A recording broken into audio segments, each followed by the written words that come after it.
Hey, everybody, welcome to the Black Cat Lounge. I am your effervescent host, Tim Shaw, and I am so glad that you guys are spending your Tuesday night with us. Colette, how are you? How's things on the other side of the pond? It's so great that you stopped by today. I haven't seen you in a bit, so thank you for stopping in. I have to go, and I want to share with everybody that this Saturday night at the Ghostlight Theater, they're having a hunt with places haunted. And what is so neat about it is the fact that, during the pandemic, they had to shut down, and it is a community theater. It's privately owned, and it used to be a German church, and it's really neat to go and, kind of wander through there. So I want to let everybody know that for $35, you can get you can get your tickets online. It goes to a good cause, but it is a really neat building to explore. I've been to a lot of crazy buildings here in Western New York, and this one is kind of really neat because it takes you all over the place. So you guys are going to go, and if you come on down there, I'll be there. And I'm actually investigating. I'm not hosting it or anything. I'm just going down to investigate. So it'll be a lot of fun. I didn't go drumming this week. I know. My drumming skills are probably, waning as we're talking here. And hopefully, well, no, next week I won't be able to do it either because of the fact that I will be on Steve Eisenmill's show. And Steve, of course, is the curator of the Buckland Museum of Witchcraft and Magic out of Cleveland. So I'll be on his show. So it's going to be a really fun time. But I'm going to miss it 2 weeks in a row. So maybe I'll have to go and I'll have to amaze my neighbors by my drumming skills. Hey, Rick, Rebecca is in the house. Hey, Debbie Emerson. Debbie Emerson is, I hear there's a secret going around. There's a rumor going around that Debbie Emerson is going to Scarefest. That's fantastic. Debbie, you will absolutely love it. And if you see my buddy Keith Age, make sure you say that Tim Shaw says hi because he's a great guy. He's an old country boy. He's an old paranormal investigator. And he's great. Peg's in the room. Jason's in the room. Oh, my God. And Carolyn Zimmerman. Wait a minute. The Carolyn Zimmerman is a motorcycle riding drummer that went down and took this hellacious course called Shield of Maiden. And she passed it with flying colors. That is amazing. She's so great. Well, anyway, guys, I really want to, I'm so thankful that our guest tonight is coming on because she's fascinating, and we met a while ago. I know how we met. I was doing camera work for Dan Kless's Within These Walls, which was on the old Vidi Space network, and we were down at the Hotel Jamestown, and we were down there, and I was just doing my thing, and there was this girl that was sitting there, and she was I'm kind of like, as an instructor, it's funny because I you pick up vibes from people and you can kind of figure out who's strong, who's not strong. And I'm going, oh, this one here, she's not working. That's a shame because she's probably one of the strongest vibes I had met in a long time. And at that point, I knew she was very clear ascension, but I never knew how she worked in the dream realms. And I'll be honest with you, that fascinates me because I don't work within those realms because of it's just, I think it's man brain. I think, I can't remember, if I go to the store, if I don't write it down, I can't remember what I'm supposed to buy. So I think that's a lot of it. In my dreams, I don't really remember that often. So, oh, Rick, you're going to be at the Ghostlight Theater. Fantastic. I will see you there. But I have to tell everybody that Kay is really a great paranormal investigator. She's phenomenal. Just phenomenal. And she's part of, she's a resident. I have to say it right. She's the resident investigator up at the Hinsdale house. And she's there usually 2 nights a week. And in the future, you can book to go up there and investigate the Hinsdale house with her. And that's in the southern tier of New York State for you guys that aren't from this area. And I love her. I love the Hinsdale house. And I have not yet gotten a chance to actually investigate with her. So I'm coming up there later on this summer so I can do that. And she's a former host of Good Friend or great show, which I miss, Cauldron Talk. She's part of Project EMF Canine because she is I hate to say canine and trainer. I'm going to just say she's a dog whisperer because she's got this love for animals, and they love her back. She's so good at what she does. I know several trainers, and Kay blows them all away, and I love the fact of that. And also, how can what else can I say about her? That this way I don't make her blush, but I'm going to tell you what, if you get a chance to go and work with Kay, you won't regret it. You won't regret it. And she's got a dedication to the paranormal. Kay was raising money last year to beautify paranormally active locations. She would bring flowers and gardening. She's just a all-around great person. And I want to bring her on the show ASAP because of the fact that I'm really so thrilled that she decided to just stop in. And by the way, before I do bring her on, I have to say Bill Randall's in the house. USS Edson, Commander Bill, welcome aboard. Thank you for being here. So let's bring in Kaycee Colburn. Kaycee, thank you for being here. Oh my God, it's so great for you to be on. I'm going to be honest with you, and I don't mean to embarrass you or anything, but seriously, when I first met you, I remember, we're schlepping up all this equipment into the hotel, and we're in this ready room, and I'm unpacking and putting together this camera that, I'll be honest with you, I don't know what the hell I was doing with this camera. I have no clue. Putting it together, and you were sitting against, I always remember you were sitting against the wall. And I'm like this, and I looked up at you, and I remember you looked at me, and I kind of put my head down because it's impolite to stare at people. And I thought, wow, I could feel that vibe coming off you. And I'm not kidding you. When I first met you, I thought there's somebody that she's got it going on. She's got a heavy vibe and hugely clairsentient. But I always knew that there was something a lot more in the back of your mind. There was something that you were really good at. And, we didn't have time to really talk or anything because we were running around and doing our thing. Let me ask you this. Have you always felt that you have been someone who had an ability that was a little bit, and I'm just going to go like this is my symbol for tweaking, a little bit more tweaked than your friends or people around you? I've always been, I guess, I just say weird. I've always been a little weird. No, you're not. Oh my God. So yeah, I've just from really early on, I was able to communicate with animals.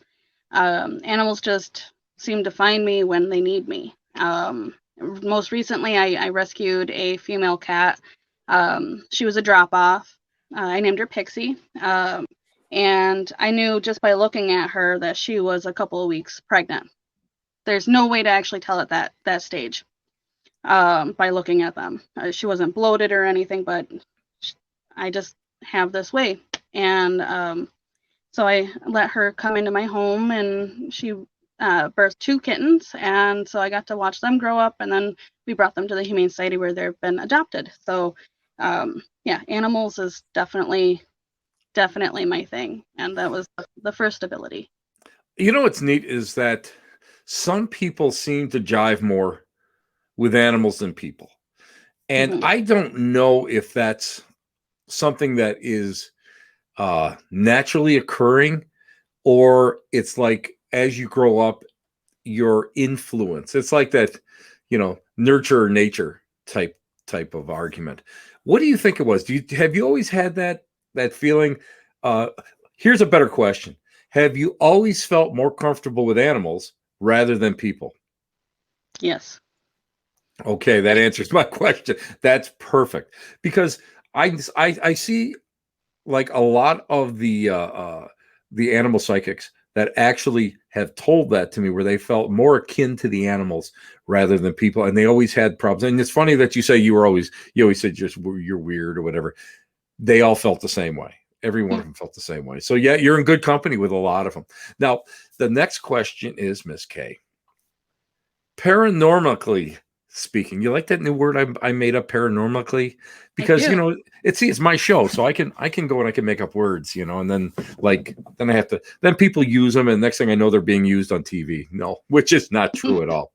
But when did you first get that, I guess, that first interest? Were you very young when you knew that you could read animals, and that was, and you had that pull towards it. But when it came to spirit, because we always talk about, what spirit tells us, or whatever, when did you first realize that you were more in tune with spirit and you started to communicate? That's better than asking you about paranormal.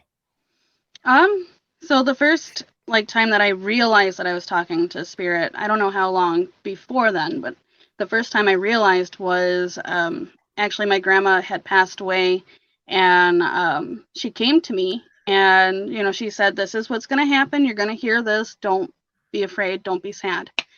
And that was the first time I had ever figured out, oh, hey, I'm communicating with a spirit here. And I was really, really young, maybe 6, maybe 7. So that was the first time I knew that. But spirit had been giving me I don't know, heads up type stuff before then, and I just kind of passed it off as other things.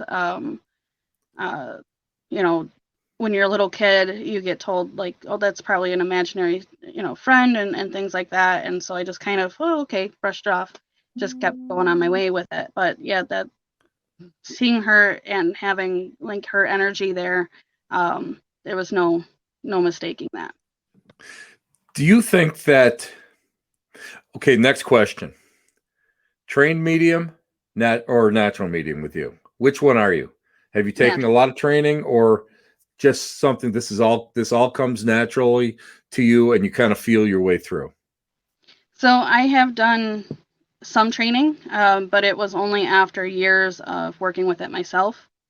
So basically I did end up, I was probably about 11 years old, and it was when everything really started to kind of grow, and spirit, recognized that I can speak to them. And I was in, I think, Kmart, and everybody was coming to me, and it actually caused me to have a panic attack. Yep. So my sister and my mom actually kind of shut it down for me a little while. They, put up block, and kind of made it so that if I started having prophetic dreams or anything like that, I just don't talk about it, ignore it, so it stays away, and so that's what I had to do for a little bit. And then, I was probably around 15, 16 years old, and I decided, let's grow with it.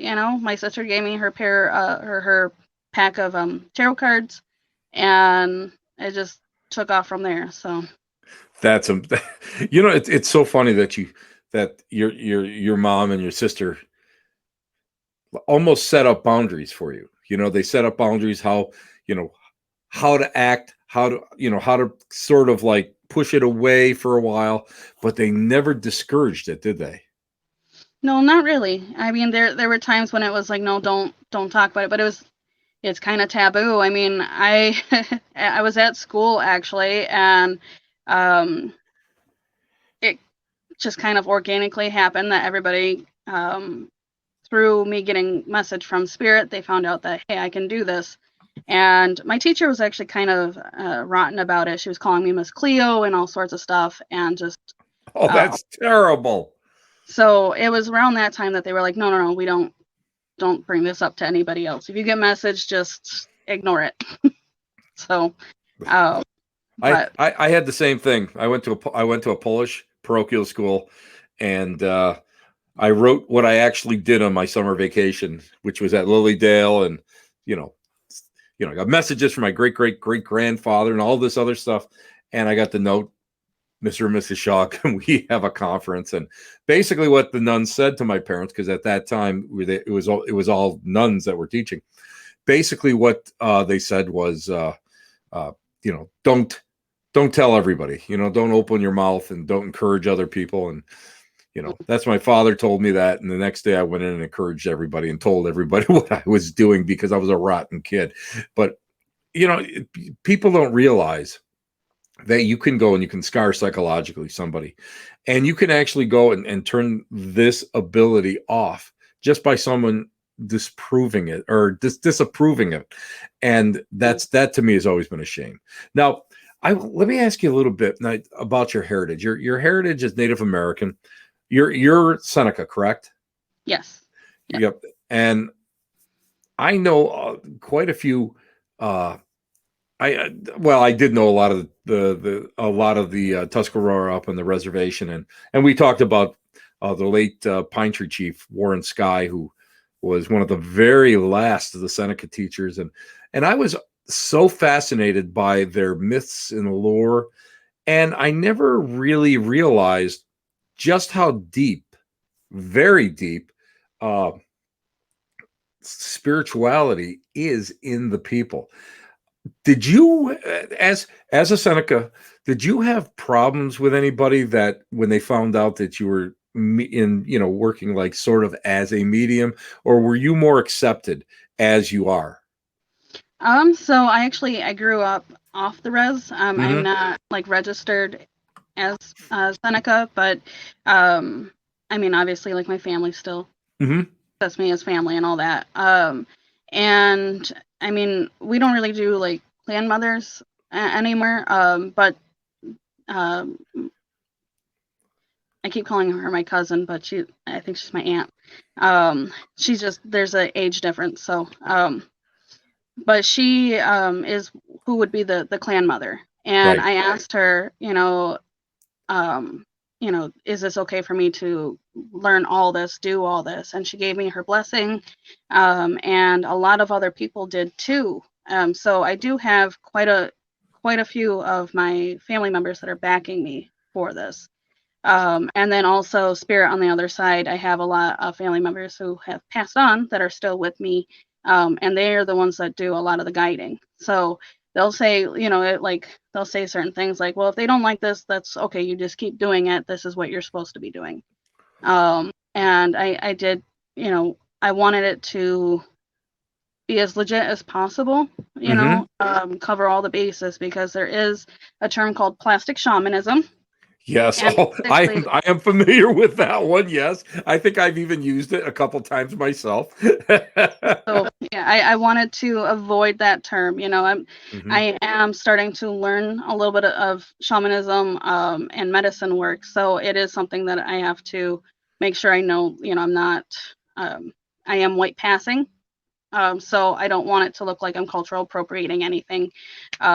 Even though like technically I'm a descendant of corn planters, so and he would be white passing too. Right. So it's just there's a line that you have to kind of follow and make sure you're getting your blessings and stuff, and that's something that I have done. So if anybody else is out there wanting to do this, yes, definitely get the blessings. It is worth it. So Now, you hit on a point that I want to talk about just real quickly. Cultural appropriation. I'd love to know your feelings on it because I I was able to get I was actually honored by being a firekeeper, during Sweat Lodge, and that was huge for me. That was really huge for me. It was really a blessing. After I did it, now I never went and I never did a Sweat Lodge, organized it myself. I always helped. A friend of mine who was on one of the reses, we won't say which res, said, "Hey, why that's all cultural appropriation. Why are you doing that? You've got your own ways. You've got your own spirituality. You shouldn't be doing that. You shouldn't be participating in it." Even though I had the blessings of, everyone that was there. mhm. What do you think about that? How do you feel about cultural appropriation? Because it's funny because it works both ways, but I mean, right down to actually people using sage. Because now I don't use sage. I use frankincense, which is more. I feel it resonates more with me. But the new agers back in the 70s and 80s started using sage and a lot of smoking kinnikinnick and doing those offerings. What do you think of that? What's your opinion on cultural appropriation? So it's kind of a touchy thing, most Mm-hmm. I agree. Uh, but so I'll start with sage. So sage, I don't care if other people use it. I just want them to respect it when they do. Right. Make sure that you go through like an ethical supplier, because white sage is actually a plant alongside Palo Santo that's actually going extinct in the wild because it's overly commercially farmed. And so, like, if you're buying it all from like TJ Maxx, where they got the huge bundles of it and stuff, it's okay to use these things, but you want to try to put that, honor and that respect back into it. It's not something, when you do these things, it's called fire ceremony. Mm-hmm. And so it's not something that you should just, oh, I'm feeling anxious today, so I'm going to grab out my white sage or my grandmother's sage and just, smudge around. Like, that's not how it works. And so if you're going to do it, at least do it the proper way, at least give it that honor and that respect that it deserves. If you're going to like farm your own sage, it's fantastic. But when you go to harvest it, give the offerings like tobacco, which you would give to the base of the plant, because this is what really kind of gives it all its power. And so if you're not doing that, it's kind of a shame, really. And then as far as like other like cultural appropriation, don't wear headdresses. You didn't earn them. It's kind of like stolen valor, because Agreed. that's something that people, whoever has that actually earned it by doing something. And it's not something like you should just go to a theme store and get it. So yes, educate and be respectful. Definitely, Debbie. Definitely. So See, I've always had, that's where I've always had problems with a lot of the plastic shamans. I mean, that's the best way I can describe them. Because here's this, I mean, here's this white guy who really isn't accepted into any clan, has never really studied anything. He read a couple books and he's out there doing it. And that I have a problem with. You really have to dedicate yourself to this. And respect is number one. And you really have to make sure that, see, it's almost as if you're invoking the old ancient ones in this. And I warned you, Kay, that we were going to go off topic all over the place. But I'm huge into, I'll let's just say that I work with some hoodoo gods and deities and that sort of thing. I do that, and you really have to have that respect for it. This stuff is nothing to play around with. This is not a toy. These things are deep rooted spiritual vibrations that people are innately born with.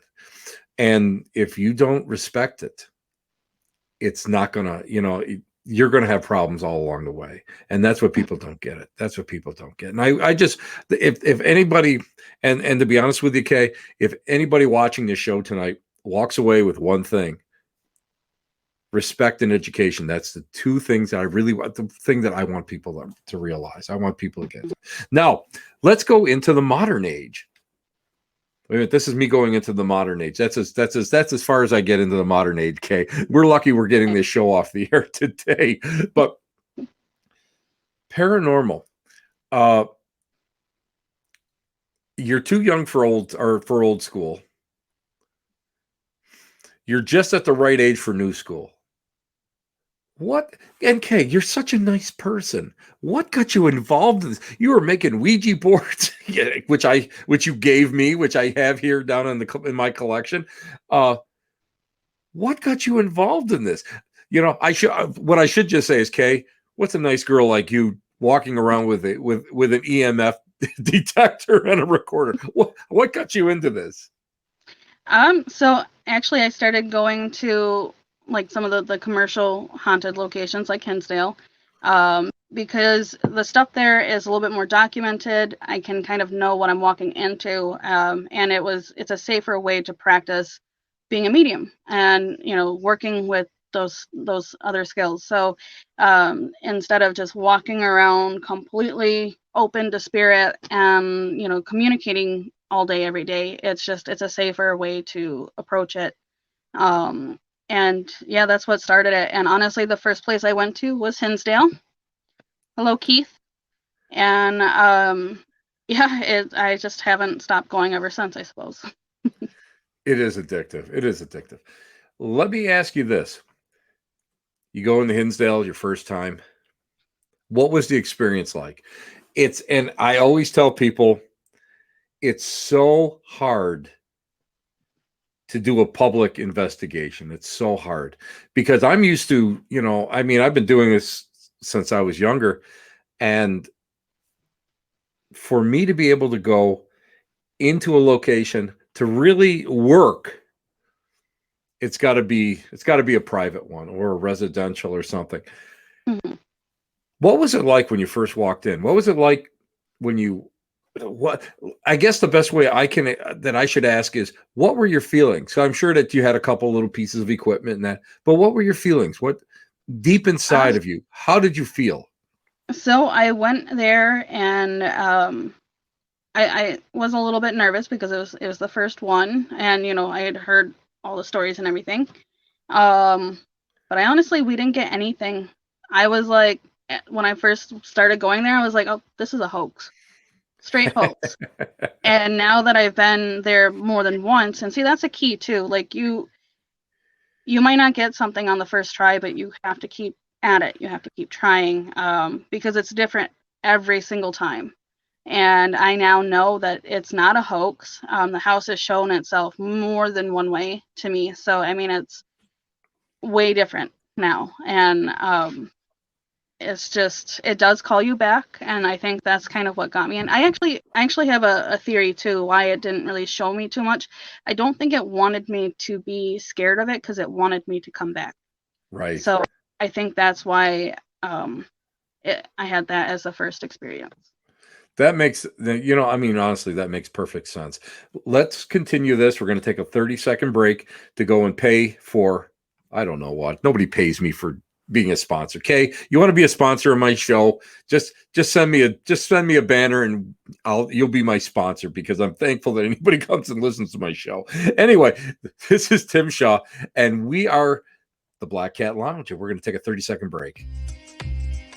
The Black Cat Lounge is sponsored by Paranormal Oddities, The Little Store with the Big Heart, Buffalo Phantom Hunters, Patronus Photographic for all of your photography and design needs, Nancy's Sewing Room, masks, aprons, purses, and more, and Wild Raven Candles for those magical times.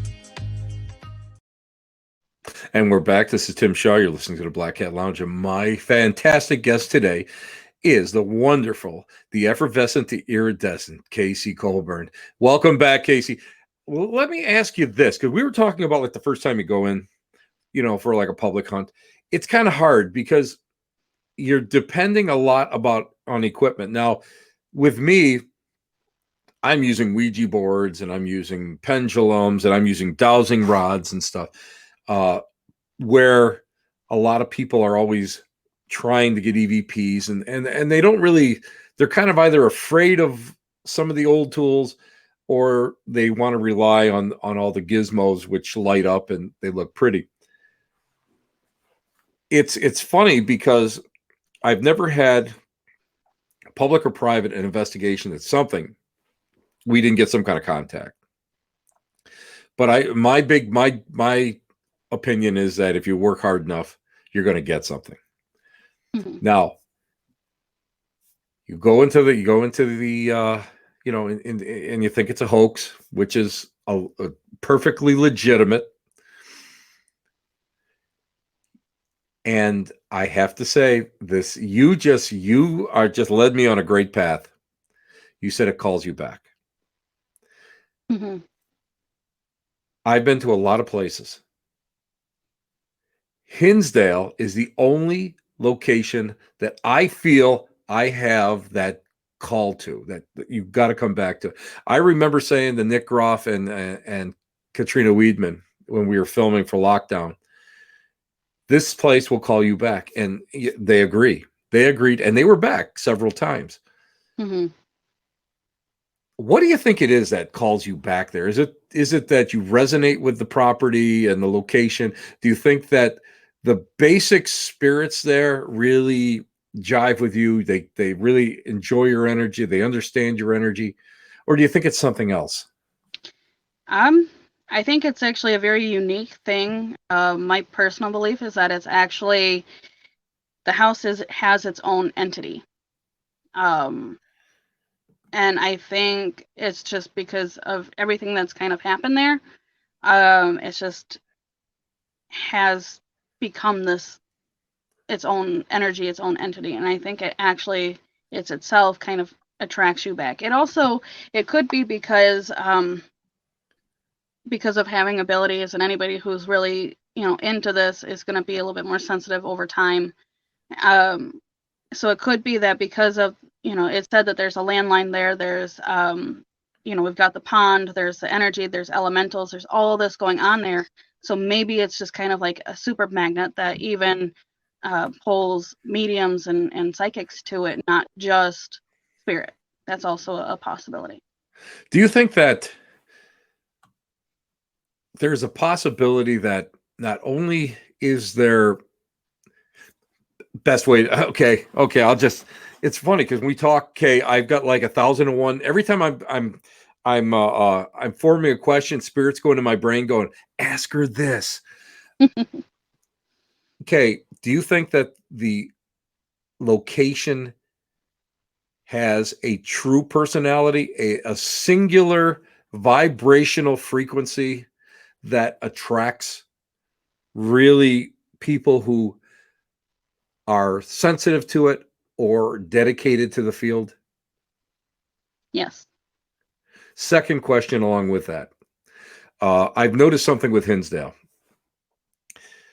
I went, and the first time Joe Piari and I went to Hinsdale, we had both read the book. We were talking about the stuff that had happened there, back in the 70s with the Dandy family, and we got permission to go there, and we got there, and the place was just a mess, and they were going to bulldoze it, and somebody had kicked in the door, and windows were broken. Do you think, because we were talking about it, that this location reached out and felt and read our frequency, our vibrations,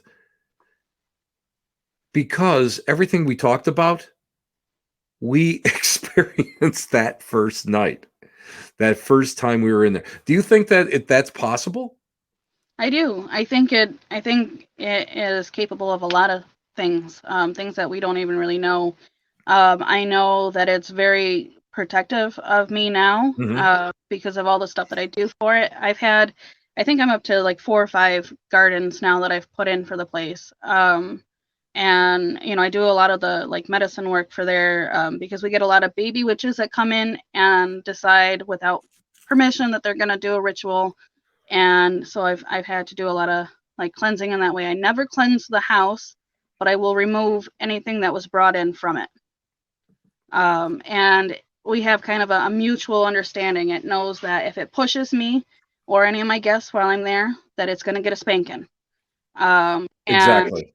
if it's not doing anything, then we're fine. I will say this, and I do say it on my tours too, that if you provoke them, it's fair game.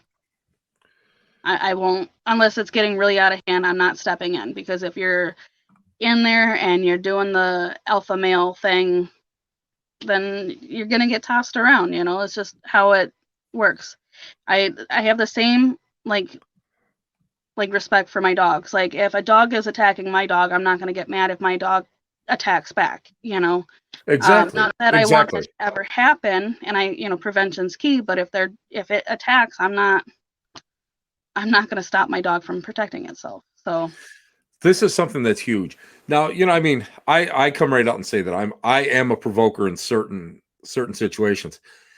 Those situations are only when we have to work and try to reason with or clear something that's negative at a location. And we know that we only have X amount of time. And I touched about it off the air.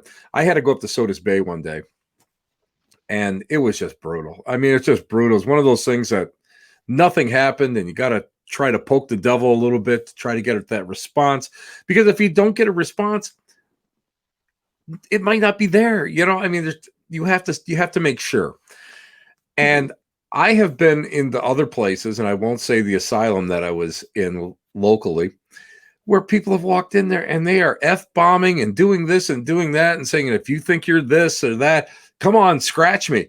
You know, good Mhm. luck, man. That, go ahead, because that to me is the location or the entity reacting to you. You're Mhm. asking for it. So they're going to try to, fulfill your wishes. Mhm. And you also hit another thing, because now you've been up there more and more. And it's sort of like, do you feel that when you are at this location or any location frequently, it accepts your vibrations and accepts you as one of their own? Yes. Yeah. So the house actually, quite recently has started calling me Mama. I love that. Um, yeah. It kind of creeps my husband out, but I kind of take it as a compliment, because what is a mother? She's an authoritative, being that you listen to, that is doing good things for you and protects you, and I do that for the house. And I do find that, like, if something has happened, I get really, really ticked off. If something, like when a baby witch comes in and does something, because that messes with a lot of different things. And that Yes, it house, does.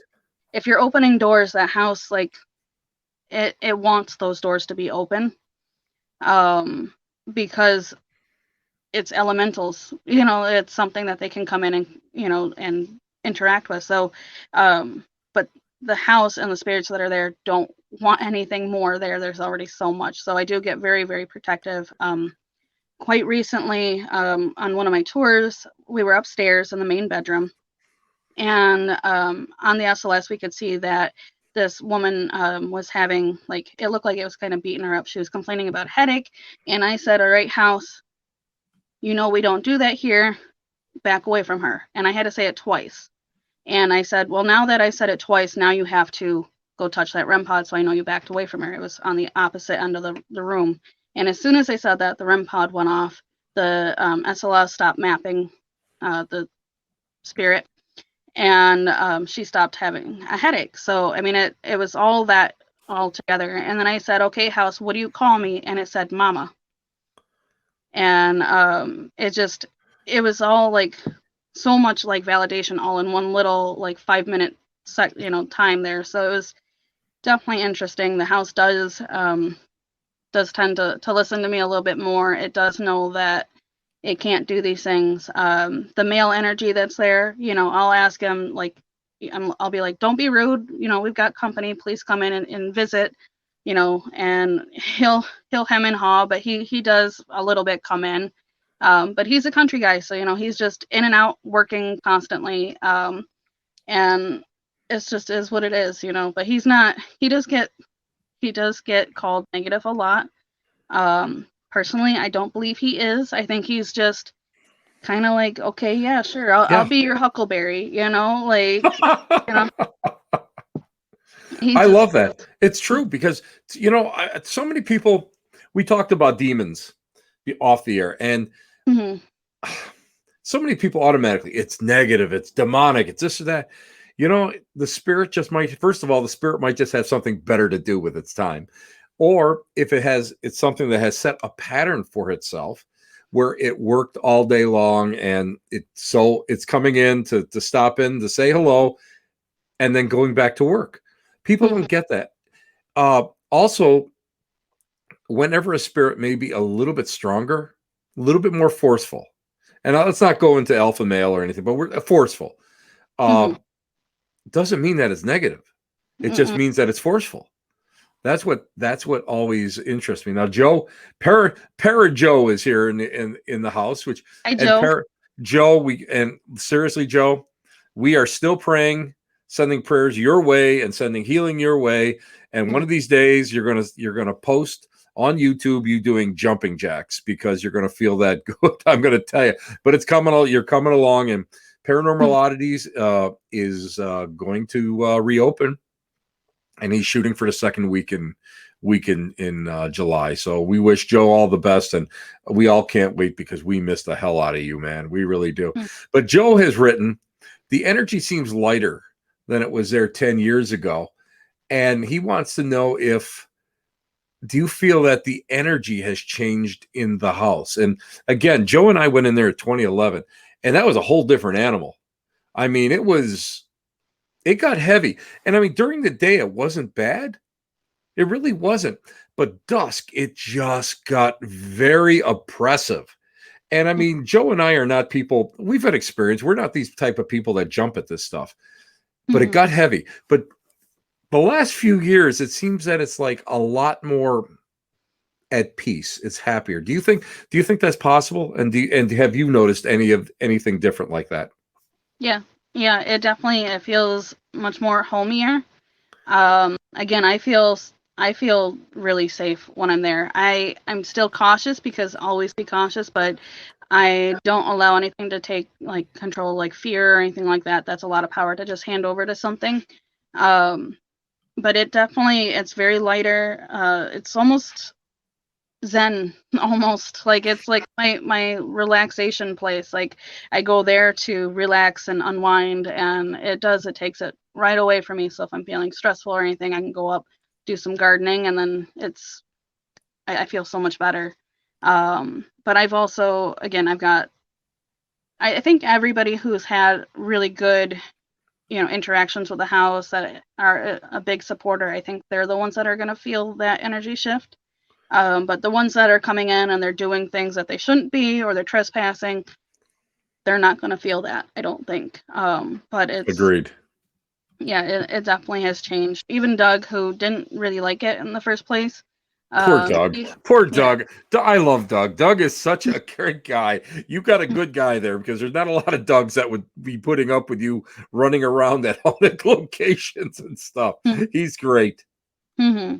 So, but he's mentioned that it feels a lot more like a home now than what it originally did. I mean, I think the first year that I started going was 2016.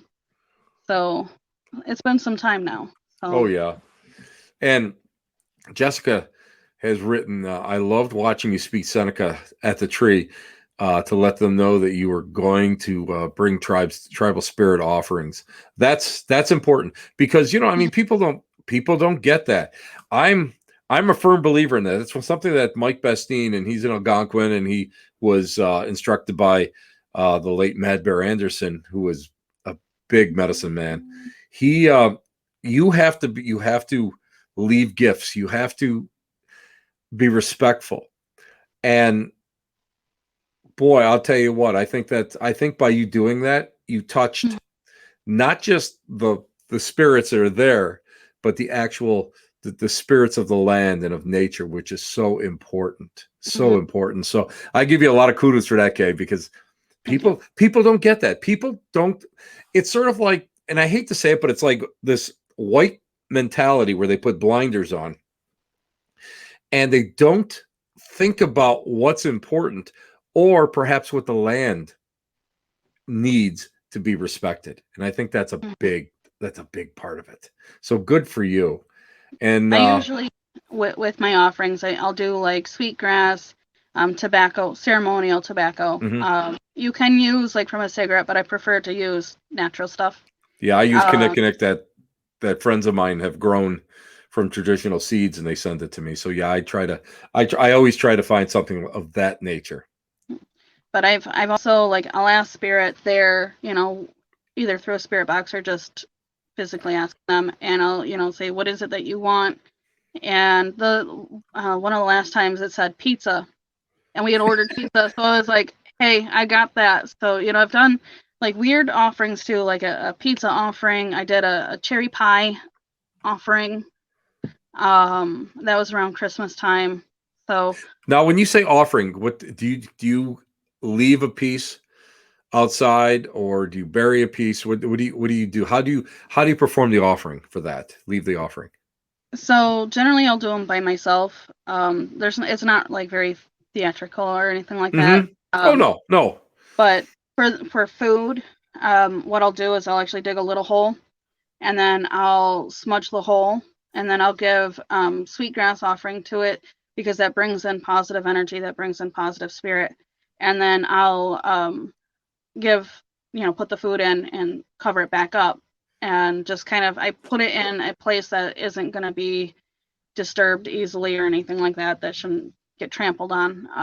And that's basically that. And then for like, so there's different kinds of offerings, as I'm sure you know. So if you're offering to spirit, it's got to be smoke, because that's how they can use it. So Right. I'll offer to the four winds, to spirit, and then as above, so below, and to myself. And then if I'm giving like to earth or to the elementals, I'll give whole leaf, and I Right. just, wherever I feel it needs to go, I'll put it at the ground.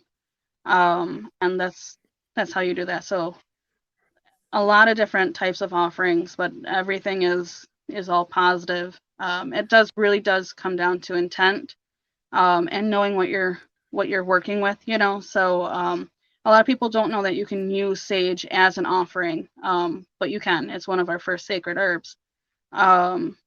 So I do use that interchangeably, but it's that intent. So it's actually gotten to the point too where if I smell like sage when I come back in the house, I don't get like yelled at by spirit anymore, because spirit doesn't like that there. When I first started going there, I was a newbie, and I had everything in a bag, and I wanted I think my recorder, and everything was just on top of each other. So I started emptying it all out, and I pulled my sage out and I stuck it on the table. And one of the investigators that was running it, he was playing the spirit box, and we heard real clear, "What the hell's that smell?" And I was like, "Oh, nope, nothing. It's nothing." I put it all back, and yeah, it was hilarious, but it was hilarious, but not hilarious at the same time. And now it's like I can walk in and out, and it's like, yep, that's just Kaycee. She's all right. That's funny. That's funny, but it's amazing how the spirits all have their own individual personalities that they probably had when they were still here before they crossed over. I love the fact that they're able to go and they're like, what is that smell? What's going on? And they want to know. And I think that's them being more inquisitive too. Now, let me ask you this: when you start doing communication, what's your favorite way of doing it? Because I mean, I'm going to be honest with you. I used to get EVPs left and right. Now, the older I get, and the more that I work gallery and I work with a mediumship, the less I'm getting on EVPs. Mm-hmm. But I am getting more and more direct responses through ITC, through the boxes and that. What is your favorite way of working, and what is your goal in, why do you want that two-way communication? I mean, right now it's just really been about trying to gain as much information about the spirits at the Hinsdale house as I can. As I collect the information, I know how to proceed with offerings and doing things for them. So like one of the spirits at the house, I won't go into names just because it's a recent pass. So he really liked lottery tickets, I learned. So I decided, well, I actually found a $3 winner on the floor at Pops, and I immediately thought of him, and I was like, that's his. So that's at the Hinsdale house now too. So a lot of it's just trying to gain information so that I'm more familiarized with them, so that we can continue to have communication, if that makes sense. So that the goal is to continually have things to talk about and communicate. I use a mix of equipment. So I'll use the spirit boxes, I'll use the recorders, I'll do all that. But I'm actually not a huge fan of like working with EMF solely, because I know that there's a lot that can cause it to go off. So Right. those are like a nice secondary validation. Like, we heard this, now this happened, now this happened. Like that's where that belongs, in my opinion. But I like to use like the pendulums, the dowsing rods, those things too.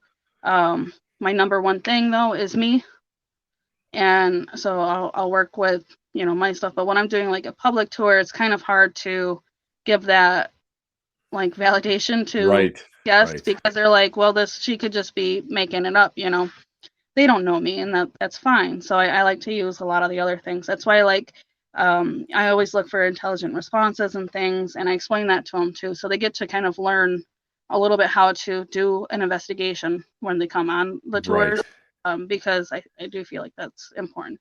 On the flip side, if it's like a 12-year-old boy and he's like, he's Zach Baggins for the day, he's got his K2 and he's standing next to the Wi-Fi and it's blinking, I just let him think he got it, like it's not hurting anything and it's only going to get him more involved in it, his interest. So, it's just, you got to use discretion, You and got to pick your battles, Kay. You got to pick your battles because there's nothing worse. And again, a local owner of this haunted location, there was a like a 16-year-old girl and she was all excited and blah blah, and this owner ripped her apart.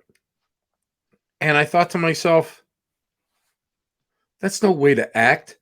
Now, instead of going and encouraging her, 16 years old, who knows, she could be, a next TV, the next TV investigator. She could be a great author. She could be the next Rosemary Ellen Guiley. You don't know. And no, she is going to be like, she's going to remember that negative experience her entire life.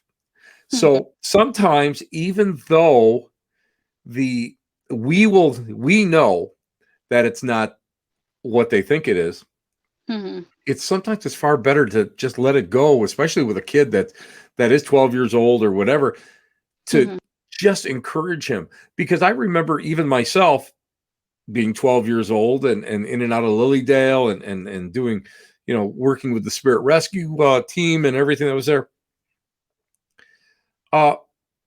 If somebody had done that to me, I would never have continued. I would have said, this is BS. These people think they're better than me. I would never have done it. And I think by encouraging them, that's the future of who we are and what we're doing. I believe that's the future of us. You did the right thing with that. Now, let me ask you, Kay, what is something that, and oh, wait, I forgot to put up our banner. There we go. I'm sorry, Miss Kay. There we are. This is Kay's website. If you'd like to get a hold of Kay and drop her a line, I want to go and I want to ask you, peak experience when it comes to everywhere you've gone and spiritual or paranormal. What is your true peak experience where you actually went and said, now because Kay, you're getting into my territory now because you've been around a while, so it's like, okay, yeah, that's pretty typical. This is typical. What was the one thing that you just blew your mind and you went, wow? I mean, spiritually, I feel the most up at the Gananagan, which is up towards Rochester. Victor, yeah. But hi, Mama. That's my mama, everybody. Hi, June. Hi, Miss June. How are you? Thank you for being on the show tonight. Be proud of your daughter. I love her to death. She's great. But yeah, so the Gananagan, if you're looking for something deeply spiritual, that's the place. Proceed with caution, like everywhere, but also respect and honor, because that's a lot of energy. So definitely that would be the biggest spiritual place. And that's kind of like, that would be like my Lilydale, I suppose. So, but the biggest like paranormal thing that happened was Hinsdale. So I mean, it went from being a hoax to being the biggest, validating place. And I was actually just coming back from the Conjuring house. Me and my mom agree that the Hinsdale house didn't like that I was there the entire time. It was like jealousy. You could feel this like anxious type of like energy from it. And I guess kind of with that, like how it calls you, like I could feel that it was like almost booming over. And so I was at the house and I was talking to one of the other volunteers, Tiffany, about it. And it did not like that I was there at all. Didn't like it. And we could kind of feel it, but I'm just trying to have a conversation with a living person, you know? Mm-hmm. And so I'm trying to push it away, just kind of ignore it. And it was a little bit of a rainy day, but nothing much. And as you know, the house has the bars on the door. Right. We had no reason to go in and out of the back door, so that was all completely locked up, and the back gate on it was locked up also. And so, because this is me trying to debunk what happened, so it finally, like, it had enough of me talking about it, and it slammed open that door right into the Wow. counters, Oh, and like wow. it shook the whole house. We were like, "What the heck is this?" You know, being paranormal investigator, I ran towards the sound. Um, so we couldn't debunk it at all. I don't know how, like, if one, the wind was going like through the whole house, not from the back that way. I don't know if I'm describing that well, No, but well, I mean, I've been there, so I know exactly yeah, what you're talking about. I think there's just not enough space between the trees and the house for there to be Right. that much power to come down through it to open that. Plus, it would have to go through that gate, through all the locks. It was a lot of energy, and it just slammed it open. It wasn't like a fear me thing. It was a I've had enough. Mm-hmm. Like, kind of like when you're talking about something that your parents don't like, and then they, slam something, and that's it, no more of that. And that was definitely what it was doing. So that was a lot of energy. Probably I don't think we really got it on anything because we weren't investigating at the time. We were getting ready for doing all that. And so Exactly. maybe Ghost Cam got it though. I don't know. I don't even think I thought to ask about that, but That's neat. That's neat. I know when there's a burst, when there's a huge burst of energy, it it just takes your breath away. And I always kid that I'm always wearing Depends when that stuff happens.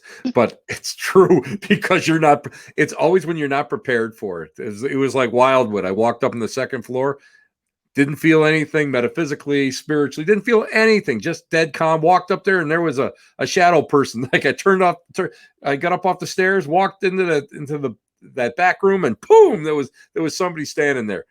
Yep. Mhm. Yep. Had to go change the Depends. That's one of those things where it was just an energy burst. Joe has got a great question or got a great comment here. Have you had the experience of going to a wedding reception and everybody wants to talk to you about ghosts?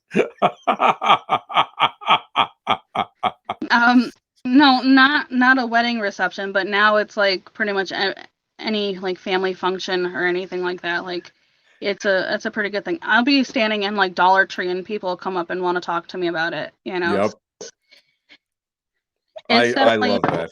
yeah, but I enjoy it, so it's like okay, it's kind of like when people want to talk to me about animals. Like you get me talking about either of the two topics, and it's just we're gonna be sitting there for a while. So. That's great. Now we're at the end of the show. Okay. How can people get a hold of you and just just send you a little hello, message you, or how can they find out a little bit more about your tours and your investigations up at Hinsdale? So for the tours, just go to Dan's website, so daninclass.com. All of those will be on there.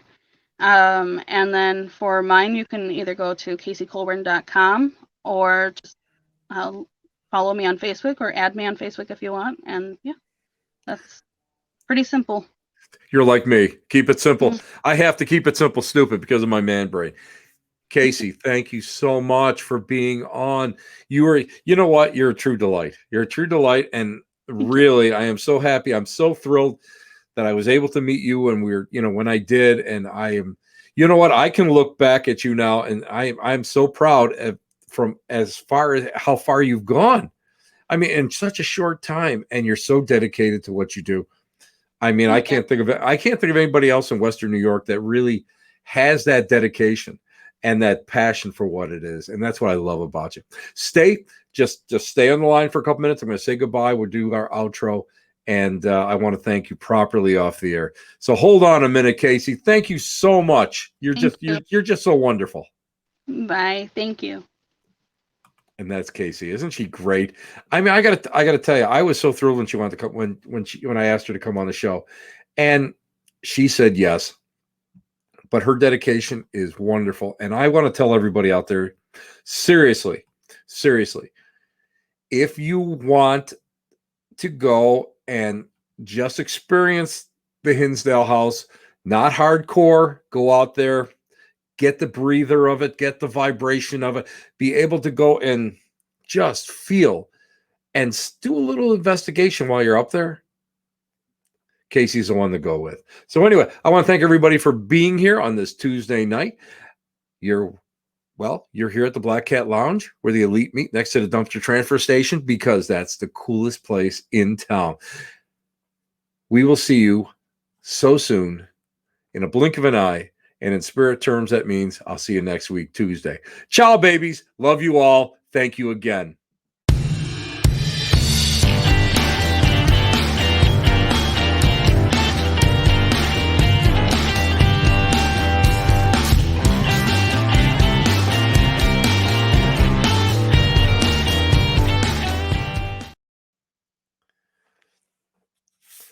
And we're out. That was fantastic. You did great. Oh my God. You're a seasoned pro now, so that makes all the difference in the world. Well, I've learned from the best. So don't learn from me because you learn wrong. You